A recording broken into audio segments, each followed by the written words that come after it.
Sorry that I've been quiet for a while. Life's been super duper busy. This has been one of the projects. It's a very, very good friend of mine's. Regal Peacock Green Metallic, automatic sunroof. I believe it's a full-size spare 2015 Chevy SS. As it sits, it's bone stock factory Brumbo car like all the 15s are, front and rear. It had a couple things that needed to get sorted out. He went ahead and added a set of Maverick Man side vents and also scooped up a wing for a pretty good deal. And man, dude, that just looks so incredibly good in this color.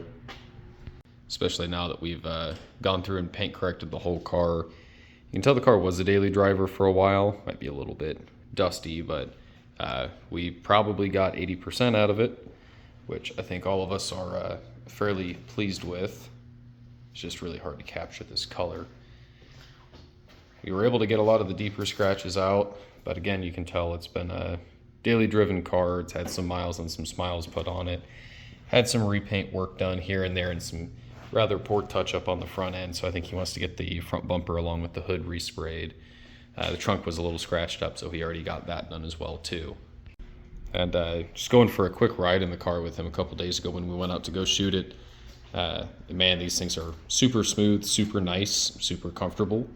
I could absolutely see if you wanted something newer with Bluetooth and heated and ventilated seats that this would be a really, really good option for somebody that's got, $25,000, $35,000 they're willing to either spend cash or finance on a car. But it did have the normal GM stuff where the uncoated black pillars or non-cleared black pillars, so we had to correct the shit out of those. And we basically went around and three-stepped the majority of the car. Obviously, a lot of the big wear areas, door handles, fenders, hood, trunk, a lot of the really high contact areas, those were little finicky to get to, and there was quite a bit of paint real estate to go ahead and do on this car. But I'm gonna go ahead and get started coating it with advanced graphene ceramic coating. I believe that's what he did the wing in, along with the front fender side vents.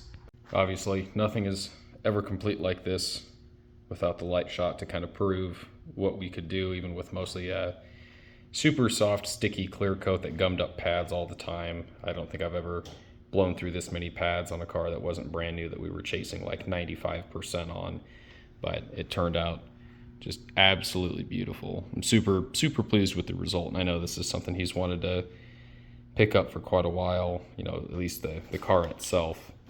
So obviously this was something really cool to participate in and be a part of. However, I have still been working on the Impala. I scored a set of super nice inner fender liners for the front, driver and passenger side. So I believe this is the passenger side. Nice solid pieces. A very good friend of mine, John Snelling, who runs Snelling Shine Shop just south of here in Champaign, Illinois. He actually media blasted these. He said they were a little bit of a bitch just because there's, again, a lot of surface area to cover, but he did phenomenal on these. The other one was a little Swiss cheesy up here underneath what would be the ECM tray. So I've already got a battery tray for the passenger side, this side, along with a new set of inner rubber moldings to put on the car. But that one I've had to fill and do a lot of sanding work on. So these will be hopefully going out to powder coating here within the next month or so. You see the car is not here because it's over at Scram. The car went in, got a set of 373 gears.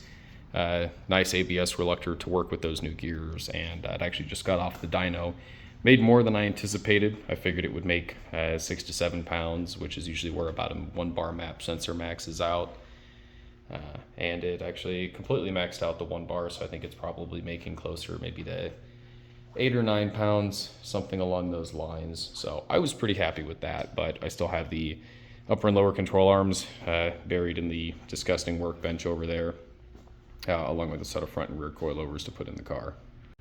So I'm going to go ahead and start coating on this thing, and hopefully we'll get most of her whipped tonight. Actually went pretty smooth. Honestly, the correction took maybe 2 or 3 guys, a couple hours, 5-6 hours over the course of 2 days to pretty much get the whole thing done.